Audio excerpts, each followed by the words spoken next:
Question number 6, C part. C part है ना optical instrument. ऐसा वेवलेंथ ऑफ लाइट कितना होता है, किसी को आइडिया? सर अरे एंगस्ट्रॉम में होता है। एंगस्ट्रॉम में होता हाँ, है जो कहीं विजिबल से होता भी है ना, कहीं तक। ओके, विजिबल विजिबल का अगर बात करो 4000 angstrom to 4000 to 8000 7000 exactly 7000 4000 to 8000 angstrom या फिर 400 to 700 नैनोमीटर। 4000 to 7000 एंगस्ट्रॉम, ये होता है विजिबल रेंज का। तो अगर हम लोग ऑप्टिकल इंस्ट्रूमेंट, देखो क्या लिखा है, optical instrument that can measure length of within A wavelength of light, मतलब इस ऑर्डर का। तो हो गया, मुझे प्रिसीजन मिल गया उस डिवाइस का। ठीक, क्वेश्चन नंबर 7 क्या एवरेज लेके करना था क्या, मतलब नहीं, या दोनों के एक्सट्रीमिटीज निकाल के? तुमको एवरेज या एक्सट्रीमिटीज कुछ भी नहीं करना है, तुमको बस ऑर्डर बताना है कि किस ऑर्डर का होगा, और कुछ भी नहीं बताना है। जैसे मतलब इसको तुम ऐसा लिख सकते हो ना, 4 into 10 to the power minus 7 metre. ठीक है, तो बस तुमको ऑर्डर बताना था कि 10 to the power minus 7 के ऑर्डर का होगा, अगर मीटर में देखे तो, या फिर सेंटीमीटर में देखे तो 4 into 10 to the power minus 5 centimetre. तो बस ऑर्डर तुमको बताना था किस सर ऑर्डर का हमें होगा। क्वेश्चन में हमें बताना था कि कौन सा इंस्ट्रूमेंट सबसे ज्यादा एक्यूरेट होगा, कौन सा हाँ प्रिसाइज होगा सबसे ज्यादा। यही तो होगा ऑप्शन ना। सी, हाँ तो यही होगा यही सबसे ज्यादा, सर सबसे ज्यादा आंसर प्रिसाइज यही होगा। आंसर सी ही है। हाँ, जो अपना पहला ऑप्शन है, ऑप्शन ए, वो क्या है, वर्नियर कैलिपर विथ 20 डिवीजन। तो वर्नियर कैलिपर का पता है 0.01 होता है least count, 0.01 centimetre. Yes sir. Sir लेकिन इसका 20 डिवीजन है तो 0.005 रहेगा इसका। हाँ, उसको 20 से डिवाइड कर दो।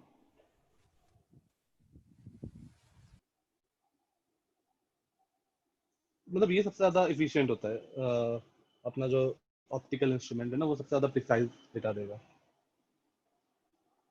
Next is question number 7। Sir मैंने मतलब उसका सोल्यूशन लुकअप करने का ट्राई किया तो उन्होंने तो 10 टू द पावर -5 सेंटीमीटर दी थी wavelength. 10 to the power minus, हाँ तो वही तो आया ना अच्छा, तो इफेक्टिवली ये। अच्छा हमें विजिबल रेंज का कैलकुलेट करना था सर। हाँ हाँ, ओके, क्योंकि वही हम लोग को दिखेगा ना ऑप्टिकल इंस्ट्रूमेंट्स, और कोई लाइट तो दिखेगा नहीं। ठीक है, नेक्स्ट क्वेश्चन नंबर 7 क्या पूछ रहा है? Student measure the thickness of a human hair by looking at it through a microscope. Magnification है 100। See up next 20 observation and find that the average of, अच्छा 100 गुना मैग्नीफाई होके उसका जो आ रहा है थिकनेस, वो आ रहा है 3.5 millimetre. Question number 7, 100 times magnify हो रहा है तो उसका आ रहा है 3.5 मिलीमीटर। तो एक्चुअल साइज क्या होगा? ये किसका डाउट था? ये तो बहुत सिंपल सा है भाई, 100। तो 100 टाइम्स अगर मैग्नीफाई हुआ है तब 3.5 मिलीमीटर आ रहा है, तो एक्चुअल क्या होगा? 3.5 बाई 100, दैट इज 0.035 मिलीमीटर। सही है।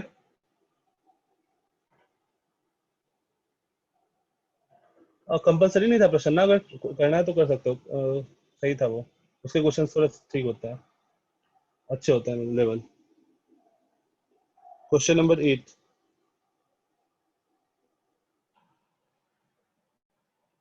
हाँ क्वेश्चन नंबर 8 में किसका डाउट है? Answer the following, you are given a 8 thread के and a meter first part scale. में डाउट है। सर 8 का A, how will you estimate the diameter of the thread? Sir 8 पूरा ही कर दो सर। ठीक है ठीक है। अच्छा, how will you estimate the diameter of the thread, मतलब उसके थ्रेड का मुझे डायमीटर बताना है। अगर हम लोग बहुत क्लोजली वंड कर दें, हाँ, तो अगर हम लोग एक इसके एक ऐसा लेंथ लिया और उसमें इसको बहुत क्लोजली वंड किया, बहुत बहुत क्लोजली इसको ऐसे वंड कर दिया इसके अराउंड, ठीक है। तो देखो, थोड़ा सोचो, तो एक तो हम टर्न लेंथ में divided by number of curls करेंगे तो आ जाएगा। डायमीटर मिल जाएगा। Yes exactly. जब एक कर्ल होगा तो वो उसका थिकनेस जो होगा वो एक डायमीटर के बराबर होगा। जो एक कर्ल होगा उसका थिकनेस उसके डायमीटर के बराबर होगा, राइट? तो अगर हम लोग लेंथ, ये जो लेंथ है L upon number of turns कर दें, या फिर मुझे लेंथ पता है, डायमीटर ऑफ थ्रेड दिया है, ढूंढना है। हाँ तो डायमीटर ऑफ थ्रेड ही मिलेगा ना। तुम अगर एक बार ऐसे कर्ल किए तो इसका थिकनेस कितना होगा, इसका थिकनेस कितना होगा, हाँ सर। इसका डायमीटर के बराबर होगा। तो हम लोग लिख सकते हैं diameter into number of turns is equals to L, diameter is equals to length upon number of turns. दूसरा काम अगर कर सकते हो, मतलब एक और काम हो सकता है कि हम वायर को ऐसे अरेंज करें, ये यहाँ तक आया, फिर जस्ट इसको क्लोज में ऐसा मैं वो उल्टा लेके आया, एंड फिर ऐसे लेके गया, एंड सो ऑन। मतलब बेसिकली अगर मैं डायग्राम बनाऊं तो कुछ ऐसा एकदम पास पास ऐसे किया, इफेक्टिवली बात वही होगा।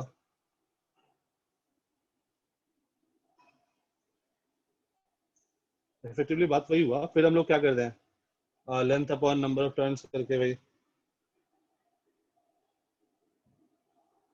तो वैसे हम लोग कर सकते हैं।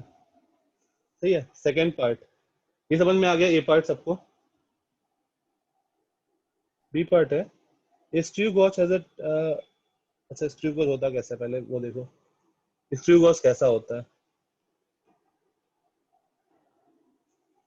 8B। स्क्रू गॉज एक ऐसा डिवाइस होता है इस टाइप का। एक्चुअली ये एक्सपेरिमेंट करोगे तो पता चलेगा। सर मेरे पास स्क्रू गॉज है घर पे। अच्छा सही। तो इसमें दो स्केल होता है, एक तो ये नॉर्मल स्केल है अपना,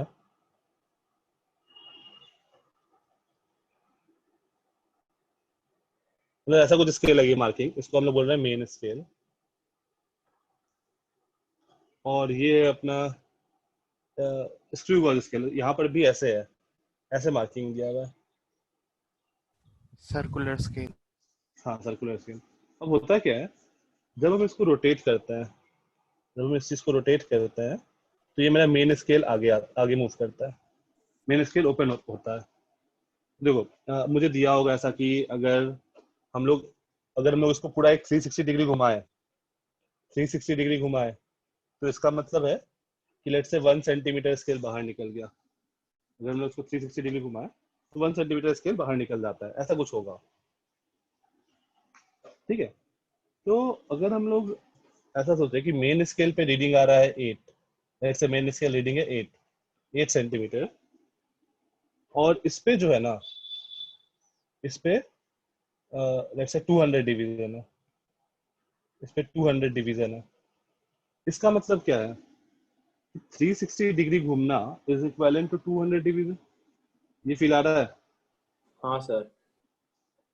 सर 360 डिग्री। सर आपने क्या बोला, एक बार रिपीट कीजिए ना। हाँ मैंने उस पे माना, वो जो सर्कुलर स्केल है ना, उस पे मैंने माना कि 200 डिवीजन है। तो हम लोग बोल सकते हैं कि 360 डिग्री घूमना is equivalent to 200 division, right? And 360 degree is equivalent to 1 centimetre. इसका मतलब एक डिवीजन कितना हो जाएगा, 1 division on the circular scale, ये कितना हो जाएगा, 1/200 ऑफ ए सेंटीमीटर। अब देखो क्वेश्चन नंबर 8 में क्या बोला, 8B में। ये समझ में आया सबको? सर 1 सेंटीमीटर नहीं दिया है। नहीं ये तो मैं समझाया हूँ, डिविजन्स कैसे बने वो एक बार दिखा। Okay sir. ये मैं बस समझाया हूँ। देखो ये वो मेन स्केल है, ये सर्कुलर स्केल है। अभी मैं क्वेश्चन पे आता हूँ, इसको क्वेश्चन में रहने दो, क्वेश्चन मैंने नहीं देखा है क्वेश्चन क्या पूछा है। ये अपना सेटअप होता है मेन स्केल का और सर्कुलर स्केल का। अब सर्कुलर स्केल अगर हम लोग पूरा 360 डिग्री घुमाते हैं तो मेन स्केल पे 1 सेंटीमीटर लेंथ बाहर निकल जाता है, हमें ये पता है लेट्स से। ओके। और उस सर्कुलर स्केल पे 200 डिवीजन है, 200 डिवीजन इक्वल डिवीजन है बेसिकली। जहाँ पर भी हम लोग डिवीजन लिखेंगे वहाँ इक्वल डिवीजन दोनों में। तो 200 डिवीजन घूमने पे 1 सेंटीमीटर स्केल बाहर निकल रहा है। इसका मतलब हम लोग क्या बोल सकते हैं, 1 डिवीजन अगर घूमा तो हम लोग बोल सकते हैं 1/200 सेंटीमीटर बाहर निकला होगा। अभी ठीक है यहाँ तक?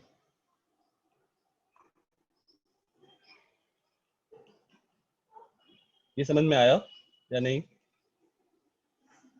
हाँ सर। ठीक है, अब देखो नेक्स्ट क्वेश्चन क्या पूछा। 8th B, a screw gauge has a pitch of 1 millimeter। Pitch मतलब जो मैं 1 सेंटीमीटर माना था ना यहाँ पे, कि एक बार पूरा घूमने पे वो 1 360 सेंटीमीटर निकल घुमाने रहा है। पर 1 सेंटीमीटर हाँ निकलेगा। हाँ, तो यहाँ पर क्या होगा, पिच 1 मिलीमीटर मतलब 360 डिग्री घुमाने पर 1 मिलीमीटर निकल रहा है, और इस पे 200 डिवीजन है अगेन। तो 200 division is equivalent to 360 degree और is equal to 1 into millimetre. ठीक है। सर मतलब 200 डिवीजन कंप्राइज होके 1 मिलीमीटर बना रहे हैं। हाँ 200 नहीं, 200 डिवीजन घूमेगा तो 1 मिलीमीटर स्केल बाहर निकलेगा।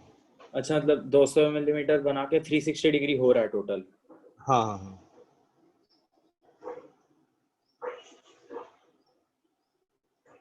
ठीक है। अब मुझे 200 मतलब एक डिवीजन अगर मैं घुमाऊंगा, अगर मेरा सर्कुलर स्केल एक डिवीजन घूमेगा, इसका मतलब क्या है, कितना बाहर निकलेगा, 1/200 ऑफ ए मिलीमीटर बाहर निकलेगा। अब मुझसे क्वेश्चन में क्या पूछा, SQ was a pitch of 1 millimeter and 200 divisions on the circular scale. Do you think it is possible to increase the accuracy? हम लोग एक्यूरेसी किसी भी चीज का ना नंबर ऑफ डिवीजन से नहीं बढ़ा सकते हैं। अगर हमने नंबर ऑफ डिवीजन बढ़ा दे, जैसे मान लो मेन स्केल, अपना जो नॉर्मल स्केल है मीटर स्केल, तो अगर हम लोग मीटर स्केल में वो बढ़ा दें, नंबर ऑफ डिवीजन बढ़ाएं, तो क्या मेरा एक्यूरेसी बढ़ेगा? सर उससे तो नहीं बढ़ेगा ना। प्रिसीजन बढ़ेगा ना। प्रिसिशन हाँ, बढ़ेगा। एक्यूरेसी नहीं बढ़ेगा। वही क्वेश्चन पूछा है कि अगर हम लोग नंबर ऑफ टर्न बढ़ाए तो एक्यूरेसी बढ़ेगा क्या, तो आंसर है no, it is not possible to increase our accuracy.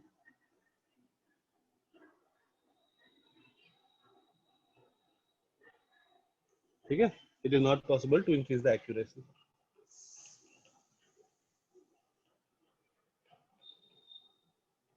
Sir ये वापस समझो ना कैसे नॉट पॉसिबल है।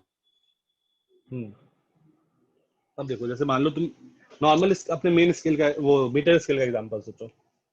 मीटर स्केल, उसमें 15 सेंटीमीटर होता है। अगर हम लोग 15 सेंटीमीटर की जगह मान लो उतने दूर में ही हम लोग बहुत सारा मार्किंग कर दी है, ये अपना 15 सेंटीमीटर का स्केल था, इसमें ये 0 था, ये 1 था, ये 2 था। मैंने अब क्या किया, ये 0 है, ये 2 है, ये 1 है, अब इसमें मैंने बहुत सारा मार्किंग कर दिया ऐसा ऐसा ऐसा ऐसा ऐसा ऐसा।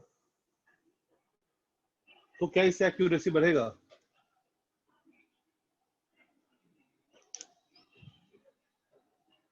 सर अगर मतलब मैग्नीफाई करके देख पाए कहाँ पे है वो, मतलब हाँ तो हाँ तो फिर इसका बेसिकली उससे तुम्हारा प्रिसीजन बढ़ेगा, एक्यूरेसी नहीं बढ़ेगा। अच्छा अच्छा ठीक है।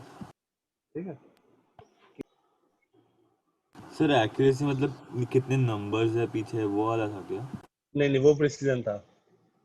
एक्यूरेसी था मतलब एग्जैक्ट डाटा के कितना पास है, एग्जैक्ट जो अपना डेटा है उससे कितना पास है, दैट इज एक्यूरेसी। सर अगर हमने उसको मतलब ऐसे मैग्नीफाई करके देखा तो हम लोग ज्यादा एक्यूरेट तो देख पाएंगे ना, बट कहाँ पे है वो एग्जैक्टली? एक्यूरेसी एक्यूरेसी किस किस चीज पे डिपेंड करता था, कि मतलब अपना एक्सपेरिमेंटल एरर ये सब कम हो। अगर मैग्नीफाई करके देख लो तो वो तुमको प्रिसीजन बता रहा है। एक्यूरेसी क्या होता है कि हम लोग एक्यूरेट डेटा लेने के लिए हम लोग क्या किए थे, 5-6 एक्सपेरिमेंट करते हैं या 100 एक्सपेरिमेंट करते हैं और उन सबका एवरेज लेते हैं ताकि अपना डेटा ज्यादा एक्यूरेट है। एक्यूरेसी वैसे बढ़ाते हैं, एक्सपेरिमेंट ज्यादा करते हैं। ठीक है सर। ठीक है। 8C पूछा है, the mean diameter of a thin brass rod is to be measured by vernier caliper. Y is a set of 100 millimeter of diameter expected to be a more reliable estimate. हाँ तो उससे होगा ना, random error कम हो जाएगा। 8 का C, अगर हम लोग ज्यादा एक्सपेरिमेंट करेंगे तो random error will decrease, random error will decrease. तो अपना डेटा जो होगा वो मोर रिलायबल होगा। Sir, actually, random error will not decrease. Random error will remain same, but the weightage of random error in the final observation, final average mean would be less. हाँ, वो less हो जाएगा basically. Sir, लेकिन मतलब weighted random mean, errors तो रहेंगी ना, फिर भी तब ओवरऑल भी वेटेड मीन, ठीक है ऐसा लिख लेते हैं, weighted mean of random error, weighted yes. Mean of random error will be less.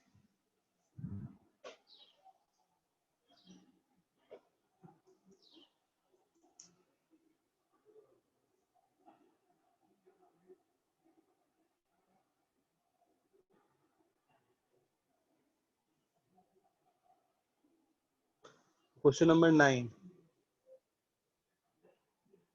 भी डाउट्स था ना? क्वेश्चन नंबर 9 है।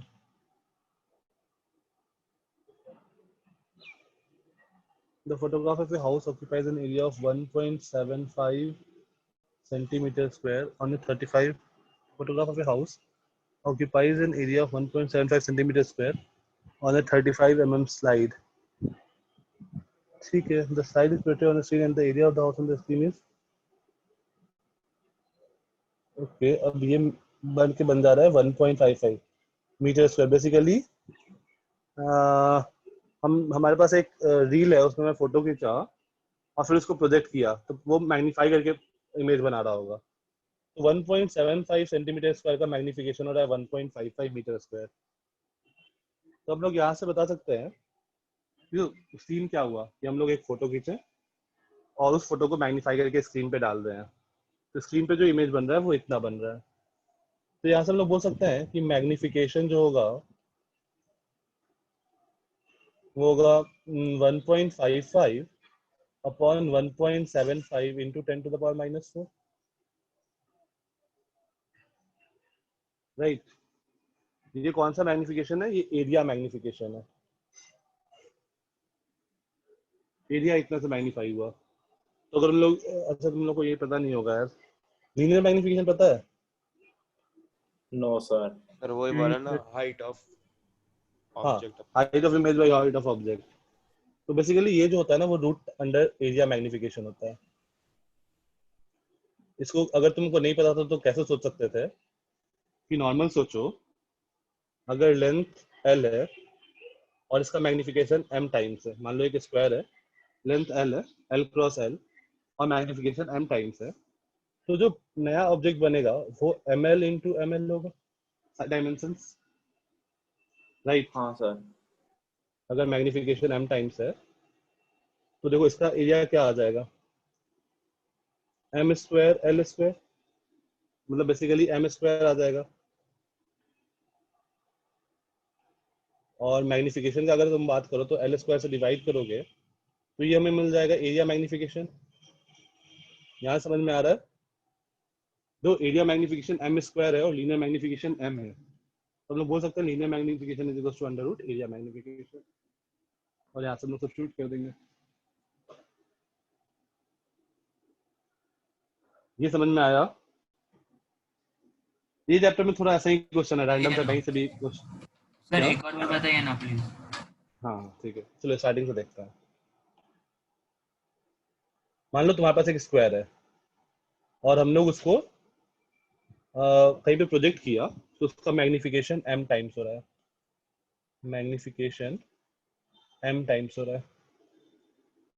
तो अगर मैग्निफिकेशन अगर m टाइम्स हो रहा है तो ये एक बड़ा सा स्क्वायर बनेगा, उसका साइड लेंथ क्या होगा, ml into ml, ml cross ml होगा। अभी इसका एरिया देखो क्या हुआ, area is m square l square, और यहाँ पर एरिया क्या है, l स्क्वायर। तो एरिया मैग्निफिकेशन कितना हुआ, m स्क्वायर टाइम्स एरिया में मैग्निफिकेशन कितना हुआ, m स्क्वायर, राइट।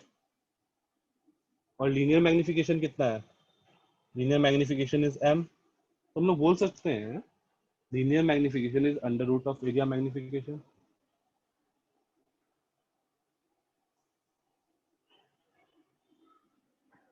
अभी ठीक है? अब बस फॉर्मूला पुट कर दो। पर वो तो फिगर टू फिगर वेरी करेगा ना, या फिर हमेशा यही होगा?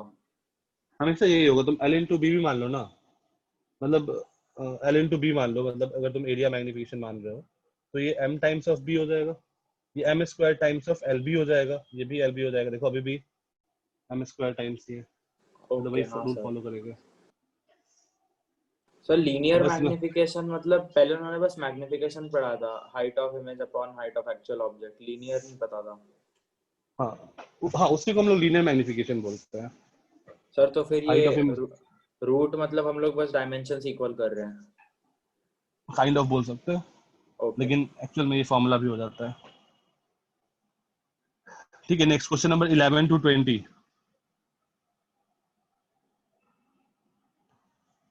ये जो डाउट्स है वो बता दो।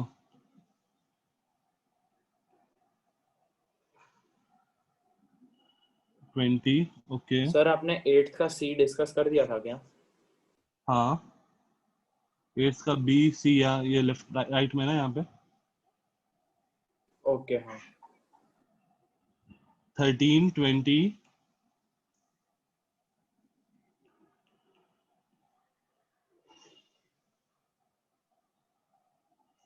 15 14 14 15 ठीक है।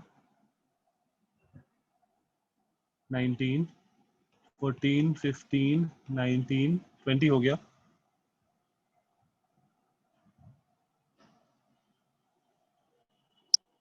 19 लिख दिया अनुतन। 13 14 15 19 20, इन पांचों के अलावा और कोई?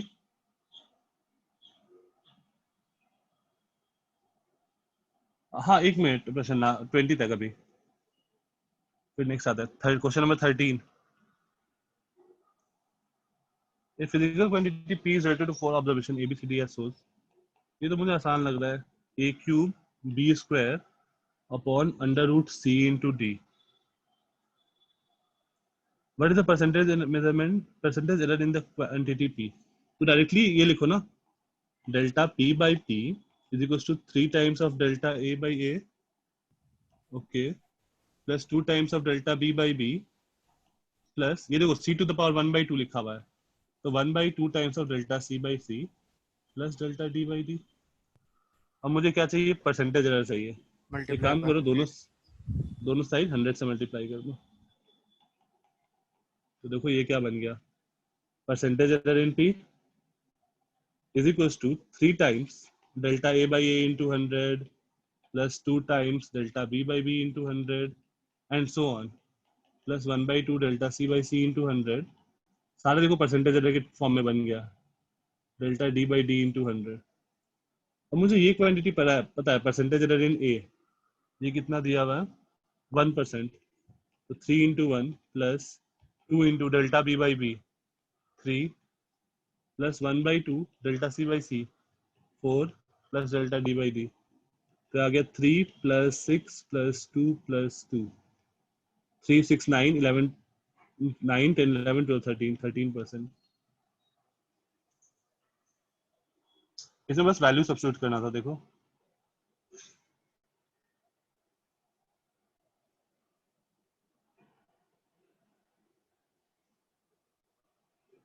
सही है जिसका डाउट था।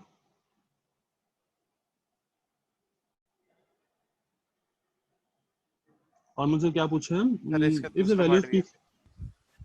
अच्छा, if the value of P calculated using the above relation turns out to be 3.763, ठीक है, तो अब 3.763 है और परसेंटेज एरर है, परसेंटेज एरर कितना है 13%, तो ये हो गया 3.763 प्लस माइनस 13% ऑफ 3.763, ये 13% निकालो कितना आ रहा है 0.13 इंटू 3.763, यार है सर पर 0.48। वो ऑलरेडी निकाला हुआ है ना, उससे वापस क्यों माइनस करना है? नहीं मैं प्लस माइनस लिख रहा हूँ ना, सर मतलब सर वो 3.763। मतलब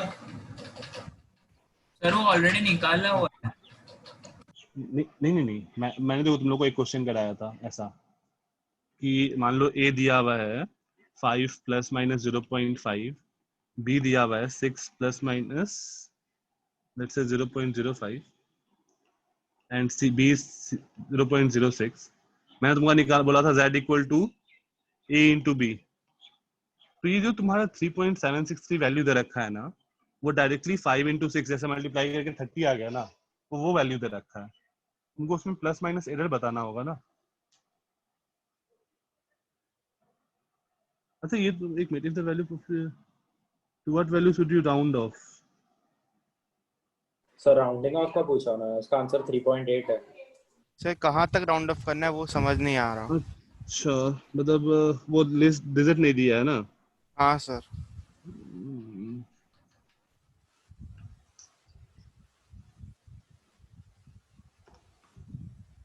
इसका कोई मतलब नहीं है जब तक हमको बताया नहीं कि अगर कितने आप सिग्निफिकेंट प्लस डिजिट. 0.13 करें तो 3.8 आ रहा है. नहीं तो प्लस 0.13 क्यों करें? मतलब मैंने वही देख के किया क्योंकि राउंड ऑफ करना था. तो नहीं राउंड ऑफ अगर तुमको डायरेक्टली राउंड ऑफ करना है ना, तो अब तुमको पता होना चाहिए कितने डिजिट तक राउंड ऑफ करना है. तो 3.763 है. अगर मुझे मेंशन किया रहे कि 1 डिजिट मतलब 1 डेसिमल डिजिट तक या 2 डेसिमल डिजिट तक, तभी हम लोग कर सकते हैं. और तो मैं कुछ मेंशन नहीं किया है ना. नहीं और मैं कुछ मेंशन नहीं किया है. ठीक है तो हम लोग यही छोड़ देंगे इसको, ज्यादा सोचेंगे नहीं. क्योंकि और कुछ अगर तुमको मेंशन करे कि 1 डेसिमल डिजिट तक ही करना है या किसी ABCD का वैल्यू दिया होता, तो हम लोग बताते कि 3.8 हो जाता या फिर 3.7 पर हाँ मतलब 6 पहले की कर तरह देते. कुछ लिख नहीं सकते इसको कि जैसे हम हाँ लोग जैसे कन्वेंशनली कुछ ना कुछ डिजिट तक राउंड ऑफ करते, वैसा कुछ नहीं है. कन्वेंशनली जनरली लोग 2 डिजिट तक राउंड ऑफ करते हैं, तो 3.76 देना चाहिए आंसर.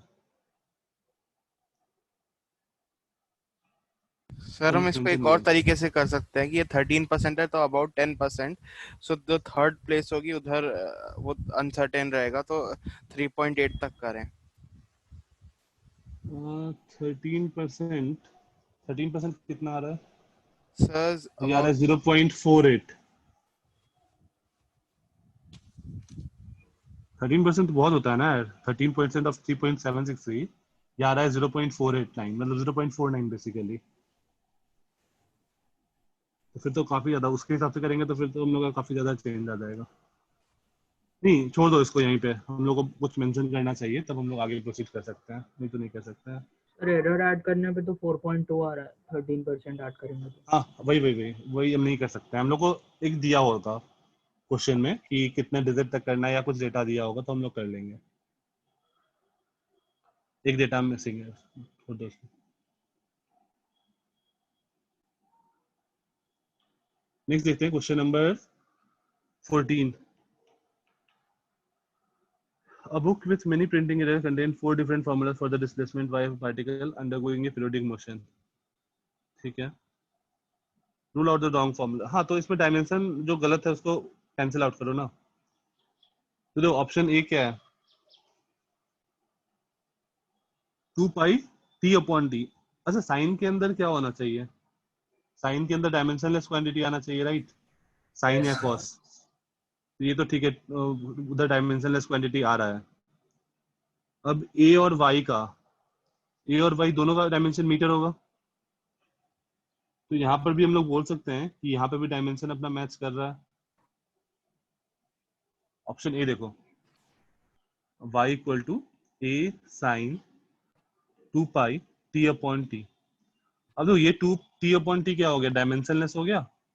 और साइन के अंदर डायमेंशनलेस आना चाहिए तो सही है यहाँ तक. इसका यूनिट भी मीटर हो गया, इसका यूनिट भी मीटर हो गया, मतलब डायमेंशन अपना करेक्ट है. सेकेंड एक्सप्रेशन देखते हैं. y equal to a sine v into t. ये क्वांटिटी डायमेंशनलेस है क्या? Dimensionless nice sir. नहीं है. तो साइन के अंदर डायमेंशनलेस क्वांटिटी नहीं हो सकता है. डायमेंशन वाला क्वांटिटी नहीं ए हो वाला सकता एक है. और बार समझाइए ना. हाँ, ए वाले में देखो, कभी भी मेरा साइनोसॉइडल फंक्शन हो या कुछ भी हो, तो साइन के अंदर जो होना चाहिए ना, साइन कॉस टैन जो भी फंक्शन है उसके अंदर मेरा डायमेंशनलेस क्वांटिटी आता है. tan ऑफ 5 kg का कुछ मतलब है? हाँ सर वो समझ आया पर हाँ ये वाला पार्ट समझ में आया.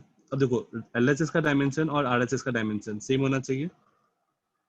जो ए क्या है, डिस्प्लेसमेंट है, तो इसका डायमेंशन हो गया मीटर, और वाई क्या है, वाई भी डिस्प्लेसमेंट है, तो इसका ही डायमेंशन हो गया मीटर, दोनों का डायमेंशन सेम हो गया, डायमेंशन सेम हो गया, तो ये पॉसिबल है, हो सकता है ये ए डिस्प्लेसमेंट नीचे देखो लिखा हुआ है ना क्वेश्चन के नीचे।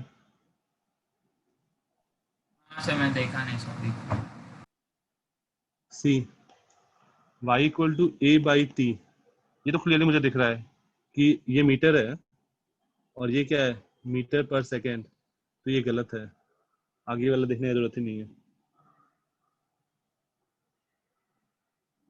सर बी और सी डायमेंशनलेस नहीं है लेकिन इनकरेक्ट है डायमेंशनली।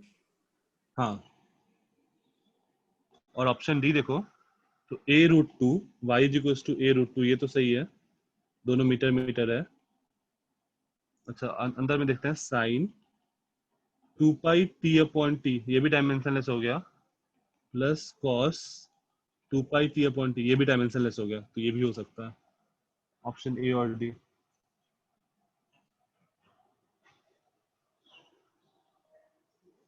राइट, ये समझ में आया, मुझे बस डायमेंशन मैच करना था। आखिरी वाले में ए भी तो है। हाँ तो ये ठीक है ना, इस पूरे का डायमेंशन कुछ नहीं हुआ, ये पूरा डायमेंशनलेस है, राइट। ये इसका मीटर है और इसका भी मीटर है, देखो दोनों मीटर मीटर है, एलएचएस का भी मीटर है, आरएचएस का भी मीटर है।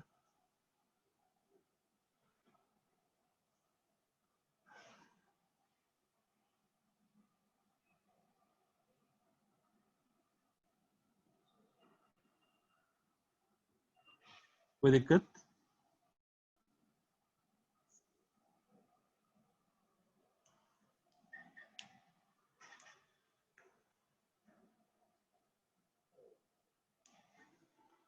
ठीक है, नेक्स्ट आता है, नेक्स्ट कौन सा डाउट था? 13 14 15 15 19 20 15। सर मैं अंदर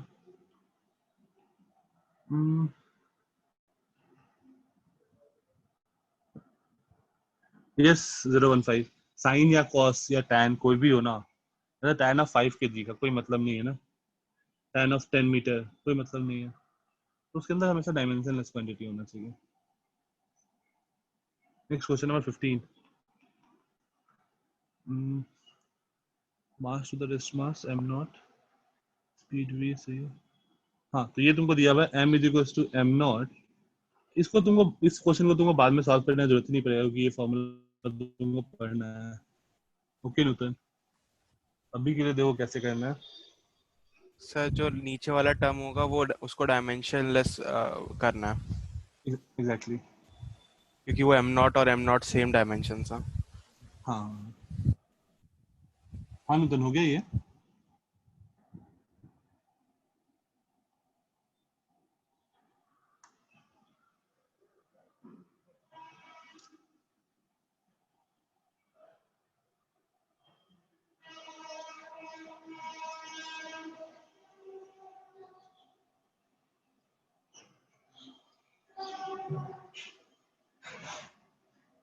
ओके ठीक है, अब नेक्स्ट देखो, यहाँ पर क्या आया, ऊपर वाला देखो डायमेंशन मैच कर गया, इधर भी मास है इधर भी मास है, तो इसका मतलब ये पूरा क्वांटिटी क्या होना चाहिए, डायमेंशनलेस, डायमेंशनलेस होना चाहिए, क्योंकि मास मास तो हो गया, नीचे अपने कोई डायमेंशन नहीं चाहिए, तो वन तो ठीक है, वन का कोई डायमेंशन नहीं है।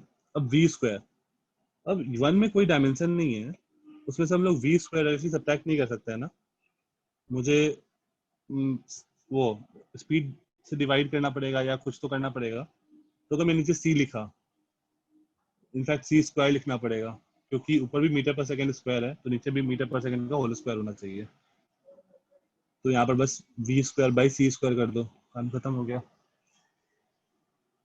क्योंकि उसको डायमेंशनलेस बनाना है तो सेम क्वांटिटी से डिवाइड करना पड़ेगा।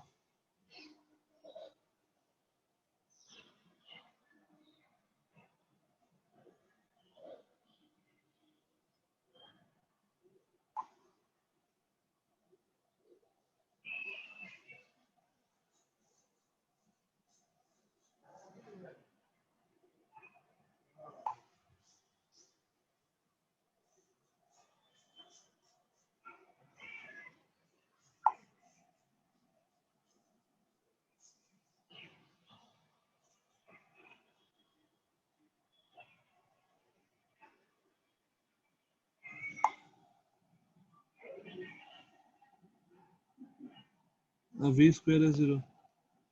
We are assuming C square minus V square. C square V square by C square. इस चीज का तो डायमेंशन खत्म हो गया ना। हाँ नुतन, ये देखो अभी V स्क्वायर का डायमेंशन क्या है? 1 का कोई डायमेंशन नहीं है, तो 1 माइनस 5 kg कोई मतलब होगा इसका? नहीं ना। तो डायमेंशनलेस में से हम लोग जो डायमेंशनलेस है उसमें से डायमेंशनलेस क्वांटिटी को ही हम लोग माइनस से सब्ट्रैक्ट कर सकते हैं। तो ऊपर में अगर मेरा पास V स्क्वायर है तो मुझे अगर इसको डायमेंशनलेस बनाना है और बस हम लोग स्पीड ऑफ लाइट का यूज कर सकते हैं, तो मुझे इसको C स्क्वायर से डिवाइड करना होगा ना।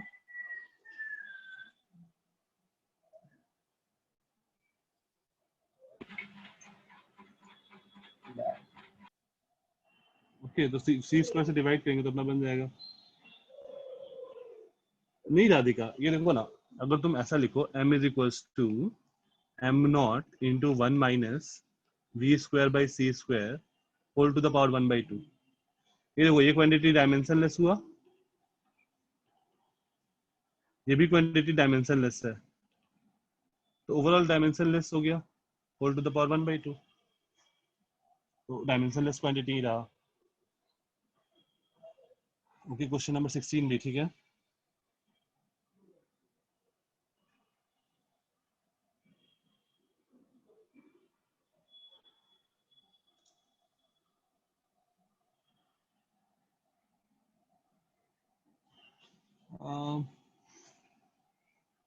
मतलब बट आपने फ्रैक्शन में सिर्फ एक टर्म को कैसे डिवाइड किया? क्वेश्चन में देखो क्या लिखा हुआ है राधिका, कि वो जो बंदा है, वो जो क्या नाम है, जो लड़का है, वो सी कहीं पे मिस किया है। See the speed of light, वो कहीं पे मिस किया है, तो इसलिए मैंने सी स्क्वायर से डिवाइड किया ताकि डायमेंशन मैच करे। Okay, next question number 16।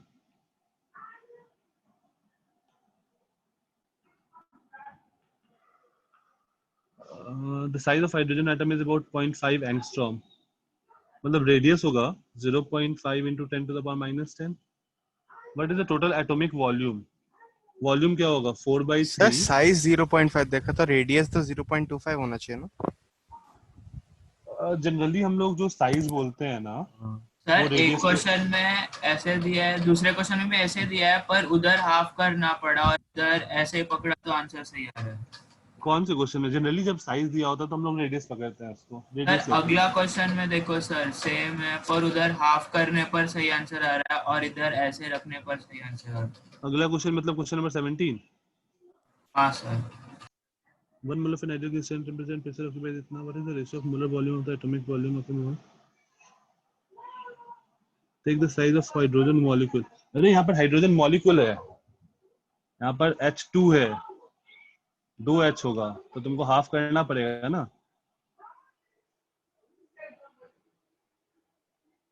Second 2.17 में देखो हाइड्रोजन मॉलिक्यूल लिखा है, तो वो H2 है ना, 2 हाइड्रोजन चिपका हुआ है। अभी समझ में आया कि वहां पर क्यों हाफ करना पड़ रहा है? हाँ सर। ठीक है, अब बस ये फॉर्मूला लगा दो, आंसर आ जाएगा। इसके आगे प्रोसीड करें या हो जाएगा? हो जाएगा, हो जाएगा ना। इंटू 0.5। ये किसका डाउट था? जिसका डाउट था उसका हो गया। 0.5 ये हो गया, समझ में आ गया।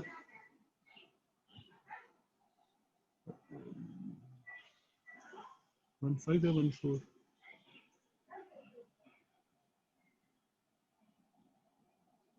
ठीक है, नेक्स्ट आता है क्वेश्चन नंबर 16 के बाद है question number 19। The principle of parallax is used to determine the distance of very large in the line joining the Earth's two locations. Okay. का आंसर सिर्फ 10⁴ दिया है। बेसिकली वो ऑर्डर दिया हुआ है। क्वेश्चन नंबर 6 किसका? 17 का। 17 क्या है?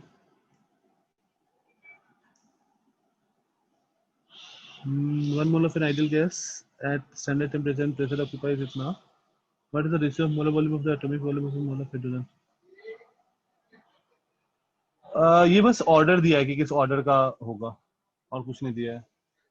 तुम एग्जैक्ट VM/b निकाल के आंसर लिख सकते हो।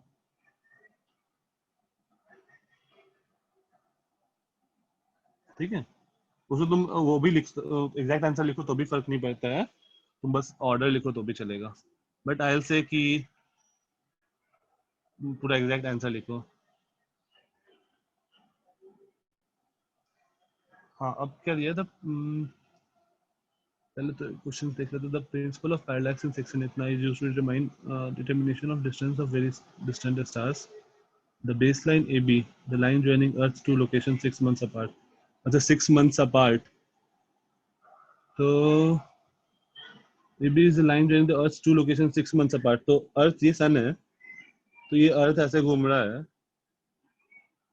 तो 6 months apart एक दूसरे कोने पे होगा। और मुझे दिया हुआ है base to location that the baseline is about the diameter of Earth's orbit is, मुझे डायमीटर दिया हुआ है यहाँ से यहाँ तक का length, this is 3 × 10⁻11 meter. However, even the nearest stars are so distant that such a long baseline they show parallax only of the order of 1 degree 1 seconds of arc or so. A parsec is a convenient unit of length of, it is the distance of an object. यार question क्या है? How much is a parsec in term of meter? अच्छा, parsec क्या है? A parsec is the convenient unit of length of an astronomical. Sir आप शायद से दूसरे क्वेश्चन में पहुंच गए हो। क्वेश्चन नंबर 19 है। क्वेश्चन नंबर 19 में डी पूछा है ना बस। 19 में क्या पूछा है? ये पार्सेक वाला क्वेश्चन नहीं है क्या? क्वेश्चन नंबर 19 मेरे पास जो PDF है उसमें क्वेश्चन नंबर 19 में वो पार्सेक वाला है। शायद से मेरे पास दूसरी टेक्स्ट बुक है। अरे यार, बाकी लोगों में कौन सा क्वेश्चन है? यस सर, यही है। पार्सेक वाला ना? हाँ सर। ठीक है, ठीक है। हाँ, अब मुझसे पूछा है it is the distance of an object that will show a parallax of, हाँ, तो मुझे ये डिस्टेंस बताना है कि ये डिस्टेंस कितना होगा, मतलब यहाँ पर सच दैट ये एंगल जो है वो 1 सेकेंड्स बन रहा है। ठीक है, तो ये डिस्टेंस मैं r मान लेता हूँ, तो हम लोग क्या लिख सकते हैं? थीटा इक्वल टू L/r, ये हम लोग को पता है, तो theta equal to length by r, यहाँ से हम लोग r मिल जाएगा, बस पुट कर दो, इस सेकेंड्स को रेडियन में कन्वर्ट करो, तो कितना होगा? 1 डिग्री जो होता है, या फिर ऐसा लिखो 180 डिग्री जो होता है, 180 डिग्री एक इसके बराबर होता है, पाई रेडियंस के बराबर होता है। तो 1 डिग्री मतलब पाई बाई 180 रेडियन। 1 मिनट बराबर पाई बाई 180 इंटू 60, मतलब बाई 60 है बेसिकली रेडियन। और 1 सेकेंड, और हर मिनट में 60 सेकेंड, तो हर 1 second is equal to pi by 180 into 60 radian. ये देखो कितना आ रहा है, पाई बाई 180 इंटू 3600।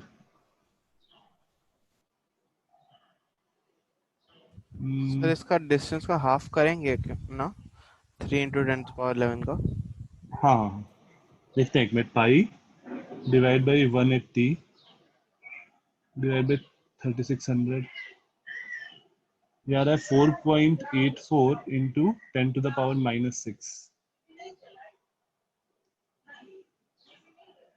ये आ रहा है 4.84 इंटू 10⁻⁻6 रेडियंस। कितना रेडियन आ रहा है? अब बताओ हम लोग क्या करें? थीटा क्या होगा? मतलब अगर हम लोग बहुत बड़े, यार ये हैंग क्यों कर गया? एक मिनट। हाँ, अब जब बहुत बड़ा सर्किल होता है, हम लोगों को ये पता है ना कि अगर एक सर्किल होता है तो ये एंगल अगर थीटा है, ये लेंथ L है, तो theta is equal to L/r। यहाँ पता है? अब देखो 1, तो मुझे क्या पुट करना है बस, तो इसका अगर तुमको ये दिया हुआ है तो रेडियस क्या होगा? 1.5 इंटू 10⁻11। तो हम लोग यहाँ से क्या लिख सकते हैं, थीटा इक्वल टू ये आर अपॉन कैपिटल आर, यहाँ से थीटा पुट कर दो तुमको कैपिटल आर का वैल्यू मिल जाएगा।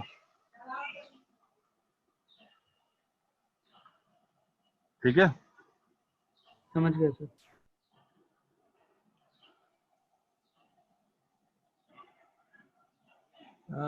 in this question q theta is conical angle, q theta क्या है, नहीं plane angle,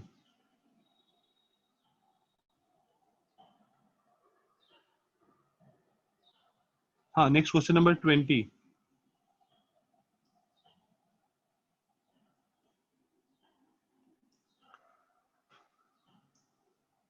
the nearest star to our solar system is 4.29 kilometer light years away. How much is distance in term of parsec? अभी तो use कर सकते हैं ना, 1 parsec हमें को याद, थोड़ा बहुत याद रखना। 1 पार्सेक जो होता है ना, वो होता है 3.1 into 10 to the power minus 10 to the power plus 16. So 3.08 into 10 to the power 16. Yes. Yeah. 3.08. Yes sir. 3.08 into 10 to the power 16 metre.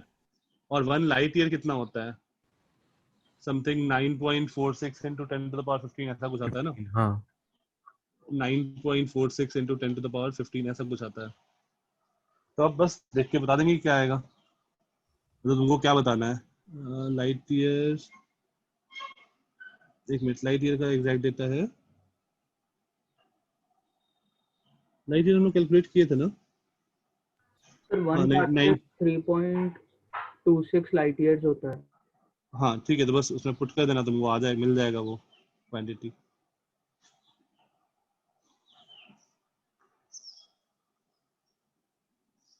वो 4.29 लाइट ईयर्स, मतलब उसको मीटर में कन्वर्ट कर दो और फिर पार्सेक से डिवाइड करो, तुमको मिल जाएगा। ठीक है, नेक्स्ट क्वेश्चन नंबर 21 to 24।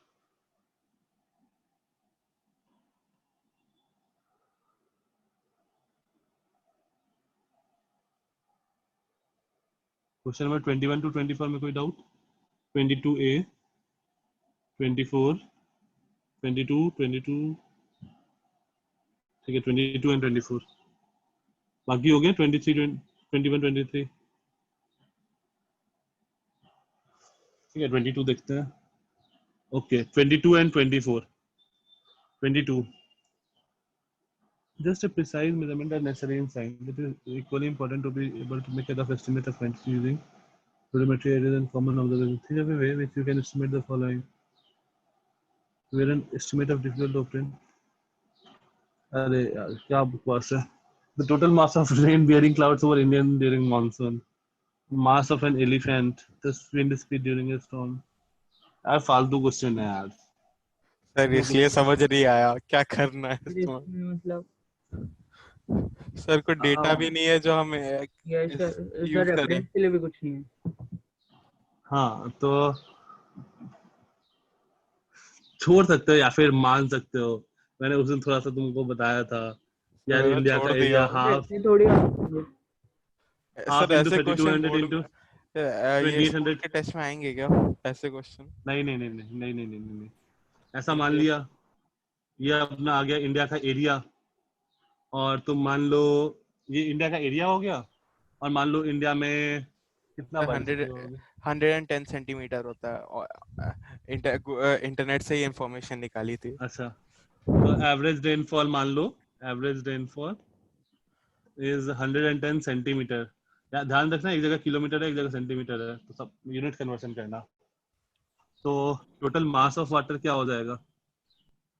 एक मिनट, एक दिन में पूछा है या टोटल पूछा है?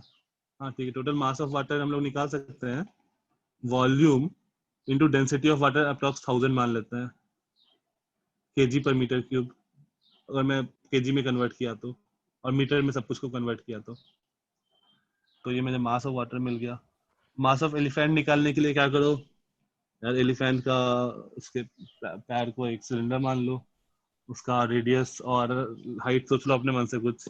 सिमिलरली उसका जो बॉडी है उसको एक दूसरा सिलेंडर मान लो, और जो उसका फेस है उसको एक कोन मान लो। से एक साइट में जाके देखा था उन्होंने, वो है, उस हाथी को पानी में सबमर्ज करो, जितना डिस्प्लेस करे उस हिसाब से मास निकालने को दिखाया था। ठीक है, मतलब फालतू का क्वेश्चन है, कुछ भी कर सकते हैं।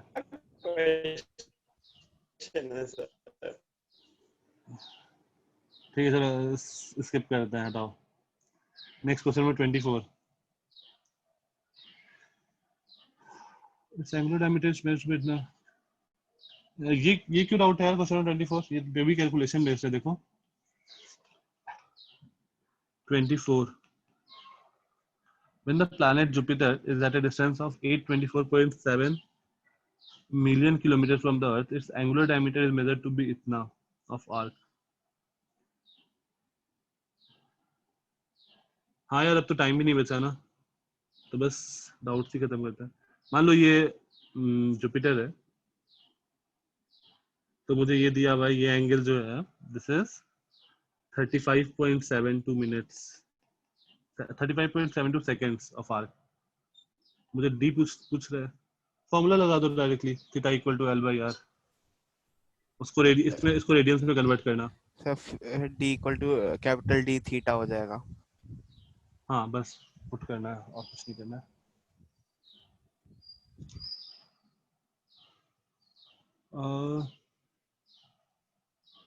ठीक है, क्वेश्चन नंबर उसके आगे ट्राई किया एडिशनल एक्सरसाइज किसी ने?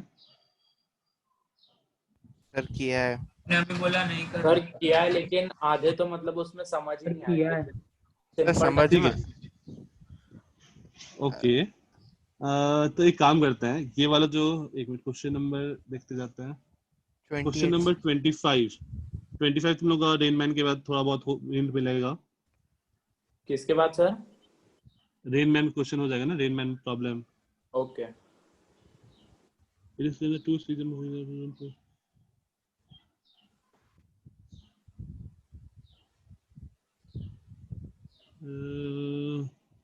कोई काम का है? हाँ, क्वेश्चन नंबर 28 काम का है, 28। यस सर, मुझे ये समझ नहीं आया कंपैरिजन कैसे करना है, मैंने इसलिए फार लेस देन कर दिया था डेंसिटी ऑफ न्यूक्लियस। रेशियो लेना था क्या कंपैरिजन के लिए? नहीं मुझसे पूछा क्या, so that nuclear mass density क्या होगा? Mass density will be mass per unit volume. और मास किसके प्रोपोर्शनल होता है? Mass is proportional to mass number A. देखो वॉल्यूम क्या होगा, 4/3 pi r naught A to the power 1/3 का होल क्यूब। देखो ये के A upon 4/3 pi r naught cube into A. देखो मास नंबर से इंडिपेंडेंट आ गया, तुमको ये प्रूफ करना था। Nuclear mass density is nearly constant for different nuclei. Boman sir compare भी 22 करना था। सर ये प्रूफ तो हो गया था। Compare with the average mass density of A sodium atom. ठीक है, तो यहाँ से तुम सोडियम एटम का निकाले थे क्या? एक्सएस 2.27 जैसे पहले वाले में निकालना। 4.66 into 10 to the power 3 kg per meter cube। हाँ तो बस दोनों का निकालो और देखो अप्रोक्सीमेटली सेम आ रहा होगा। सर न्यूक्लियस का बहुत ज्यादा आ रहा है कंपैरेटिवली। न्यूक्लियस का जो रेडियस होता है ना, वो 10 टू द पावर -15 के ऑर्डर का होता है, और एटम का जो रेडियस होता है वो 10 टू द पावर -10 के ऑर्डर का होता है। तो 5 गुना बड़ा होता है एटम। और सर अगर वॉल्यूम रेशियो का में बात करो, निकालना है कि far less than density of nucleus, ये लिख दें काफी होगा। हाँ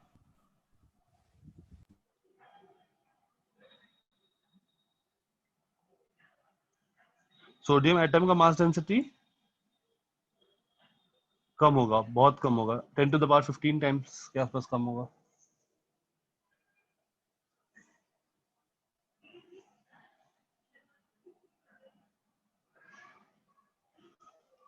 बमन क्वेश्चन नंबर 22, अच्छा 23, 22 एंड 23, 22 छोड़ दो यार, वो फालतू का क्वेश्चन है। 23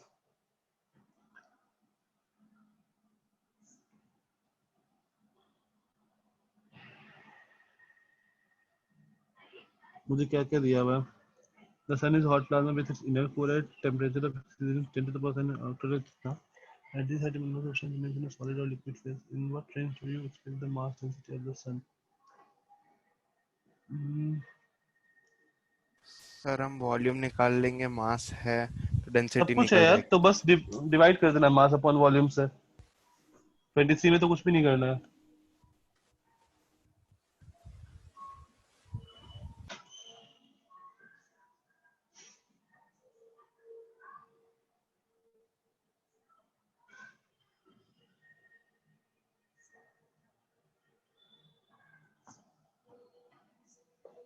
वुमन ये लिख दो ना, 23 मास दिया हुआ है 2 × 10⁻30। डेंसिटी ये होता है, density is mass upon volume, that is 2 × 10⁻30 upon volume हो जाएगा 4/3 पाई r³ 7 × 10⁸ का whole cube.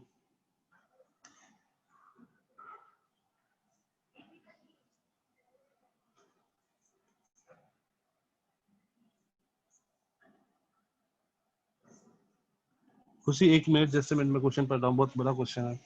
Question number 33, get finishes of the century.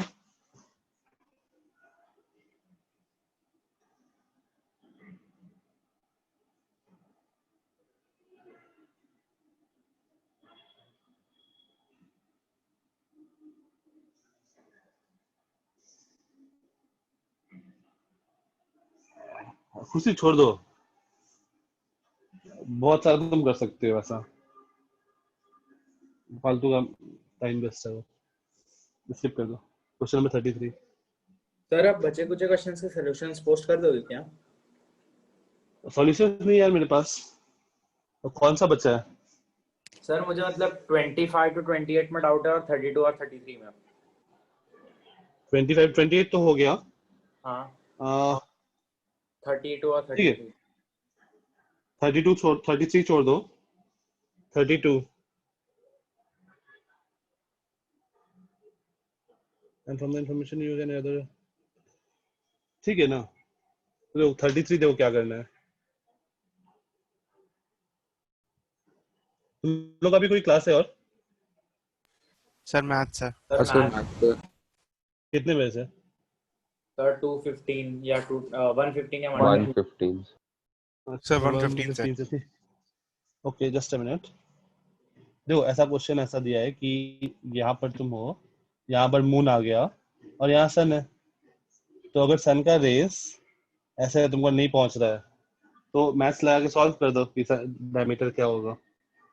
Similar triangle लगा लो, यहाँ से तुमको सन का डायमीटर पता है, तुमको ये डिस्टेंस पता है और तुमको ये डिस्टेंस पता है, तो वो लगा दो सिमिलर ट्रायंगल्स। तुमको ये भी पता है, सिमिलर ट्रायंगल लगा के ये वाला डिस्टेंस तुमको मिल जाएगा। Question number 33 32। सर ये तो बेसिक सिमिलैरिटी थी, दिमाग में क्लिक नहीं किया। हाँ, question number 26, it is claimed that the 2 cesium clock it is allowed to run for 100 hours free from any disturbance may differ only about 0.02 second. What does this imply for the accuracy of the sir इसका क्या मतलब है? सोचो 100 साल में बस 0.02 second का lag आ रहा है, इसका मतलब क्या है कि उसका एक्यूरेसी बहुत ज्यादा है, मतलब बहुत ज्यादा सही है वो। और तुमसे क्या पूछा है? सर एक्यूरेसी का कोई फॉर्मूला होता है क्या? नहीं। What does this imply for the accuracy of the sun in measuring a time interval of 1 second? अब देखो 100 साल में, 100 साल मतलब हर साल में 365 दिन, हर दिन में 24 घंटे, हर घंटे में 60 सेकंड और हर घंटे में 60 मिनट, हर मिनट में 60 सेकंड। ओके प्रसन्न, जस्ट मिनट, इतने सेकंड्स में बस 0.02 सेकंड का लैग हो रहा है, तो एक सेकंड में कितने का लैग होगा? 0.02 अपॉन ये 24 × 60 × 60, ये 86400 आता है, इंटू 86400, तो इतने सेकंड का बस लैग होगा दोनों में, इतने कम सेकंड का। बस हम लोग यहाँ पर निकाल के छोड़ देंगे। सर फिर एक्यूरेसी कितनी होगी?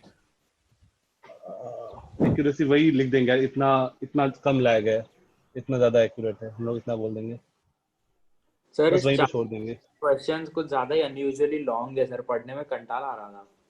सही में सर बहुत लंबे और अजीब है। ठीक है चलो आगे सर चैप्टर से नेक्स्ट सही रहेगा। Sir next next chapter chapter के से सही करे है। तो आसान लगे, लैंग्वेज भी हाँ सही थी, एक एक दो दो लाइन के ही थे। ये चैप्टर से ऐसे भी ज्यादा क्वेश्चन नहीं रहेगा, वो ग्रुप पे इन्फॉर्म कर दिया जाएगा। ओके चलो फिर मिलते हैं नेक्स्ट टाइम। Okay sir. तब तक तुम लोग काइनेमैटिक्स वाले क्वेश्चन लाइक देखना। टेस्ट का हाँ मैसेज डाल सकते हो क्या ग्रुप पे?